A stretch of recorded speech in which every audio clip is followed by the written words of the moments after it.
Are you ready for the future of the West?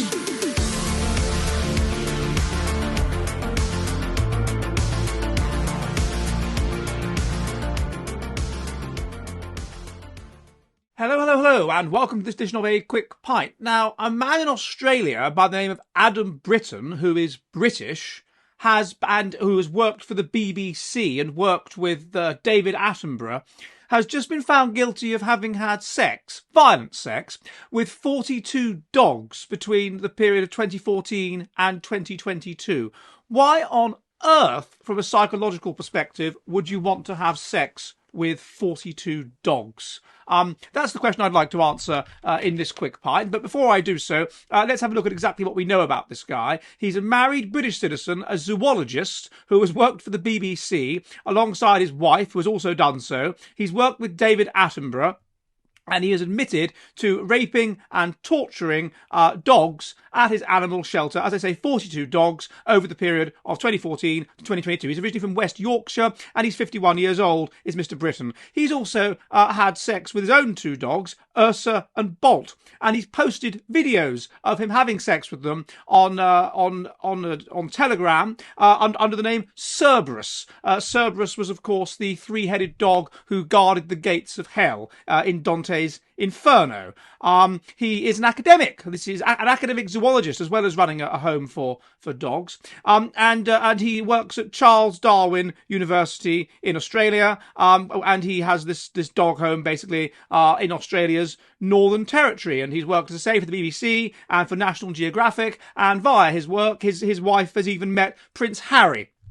The judge sent the jury and the security staff out when the prosecution read the details of what he had done, saying that it was so grotesque that it would cause nervous shock to members of the public if they were to hear the details of what he had done. And it was decided that the details of what he had done were too gruesome to be published. He would charm the owners of dogs to sell their dogs to him so that he could abuse their dogs. As I say, he would share videos of him doing these appalling things to dogs on Telegram and such like places, and even had his own Instagram channel about his two dogs, Ursa and Bolt, with whom he was having sex.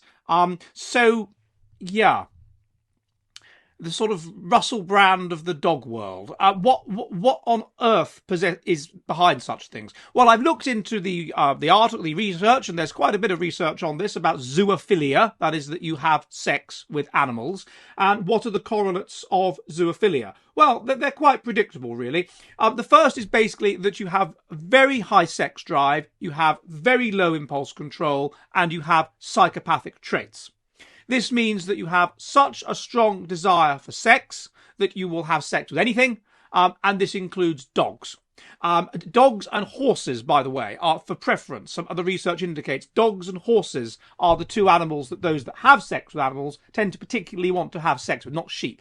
And this may be because dogs and horses are, to the most extreme degree, our evolutionary partners. Perhaps there is something adaptive about really liking dogs and horses, and this is somehow taken too far. Who knows? But it's people that have a very high sex drive and are high in psychopathic traits. And the psychopathic traits element would fit with this, because apparently the kind of sexual intercourse he was engaging in with these dogs was utterly sadistic and horrible. I mean, he was torturing them as well as having sex with them. So high sex drive plus psychopathic traits, overwhelming desire for sex, would predict behaving in that way. The second would be that we're dealing with a sexual fetish, that the person is sexually aroused by dogs, or he is a furry, or sexual. And now, how does that develop? Well, two key things here. That those that have this fetish tend to have been sexually abused when they are children.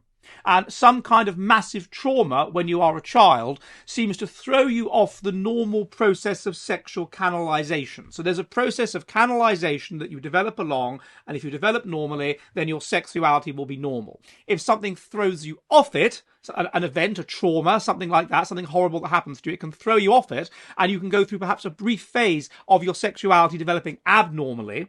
But normal people that are genetically healthy or mentally healthy, whatever, will be eventually will go back onto it, and they will develop sexually normally. Those that are not healthy in that way will stay off it, and it's often research on paedophiles has found this, research on many people has found this, that often it's some kind of trauma. Let's say a parent dying at the age of 12. and they therefore are sexually aroused by 12-year-olds for the rest of their lives, or being sexually abused at the age of 12, and that this throws you off and keeps you off the process of canalization. Now, this then crosses over with autism. Autism is basically that you are low in empathy and very high in systematizing, but also an element of autism is that you feel feelings strongly. You are hypersensitive, and this includes hyperarousal. You feel your own feelings very strongly, and this means that you can make sexual associations very easily, and this will militate in favour, particularly if there is some kind of trauma, of you perhaps making a sexual association with an animal. That a normal person would not do, because you feel feelings so strongly, so intensely, and this includes sexual feelings and hyperarousal, that this then takes something which may have sexual elements to it possibly, and turns it into a sexual fetish. The third element which crosses over with all of this is simply sadism. He was obviously aroused by torturing these dogs. How does sadism work? Well, an element of sex can be regarded to be about power. The man has power over the woman. The man is, in a sense, can be seen to be dominating in the dominant position over the woman. There's research that indicates that men are more sexually aroused by sadistic pornography than they are by normal pornography, and they produce more semen when they masturbate to sadistic pornography. And so this, of course, it is an element of this is power.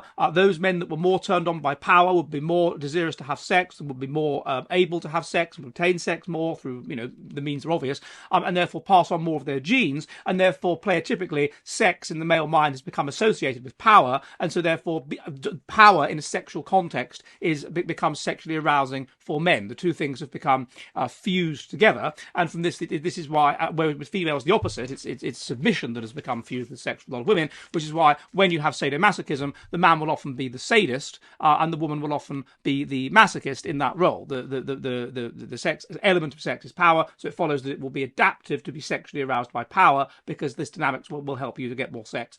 This follows. So this could then be an element of it as well, and he has the power over the dogs, and this again would be associated with autism, because the autistics tend to be turned on by, they like things that are scripted, they like things that are predictable, and there perhaps something predictable about certain power dynamics and interplay. So it may be that he's simply a sadist. And being a sadist as well, of course, it correlates with the psychopathic personality, because people that are psychopaths that lack empathy. So the research indicates that is what is behind zoophilia. So in particular, sexual impulsivity, early onset of the sexual association, and sexual abuse as a child seem to be the key things, though, with zoophilia, beyond the other traits mentioned. Remember to go over to jollyheretic.com, where you can find our uncensored videos that our YouTube mutant overlords won't let you watch. And I will see you all soon, and goodbye!